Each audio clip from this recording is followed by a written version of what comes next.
покрај двојазичноста на цела територија со сите проблеми кои ќе ги создаде.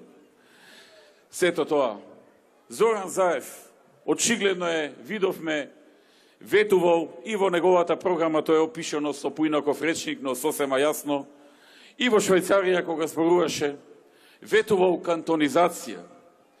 Кантонизацијата во Швајцарија е една работа, кантонизација на земја на Балканот, со ниски приходи на граѓаните, со така постоечки радикални структури како што ги има во овој регион, е сосема друга работа. Кантонизацијата на Македонија не би значила ништо друго, освен создавање на 5 или 6 кантони, кои што со тек на време, потикнати од радикални структури, потикнати можеби од некои други држави, една по една на легален начин, со одлука на нивните локални кантонски влади, ќе си носат одлуки за референдум, со кои што ќе носат масовни одлуки за отцепување. Тоа е последниот чекор пред растурање на една држава без војна. Такво нешто не и треба на Македонија.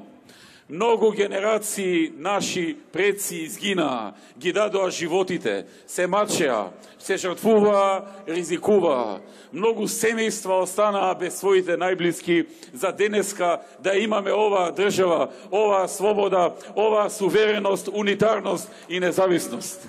Мораме да застанеме сите заедно на патот на оваа сулуда идеја на Зоран Заев, но уште повеќе на оние кои зад него го потикнале, му ветувале, се договарале и некои кои што си има некоја своја агенда за оваа наша држава во која ние сакаме во мир и слога да живееме.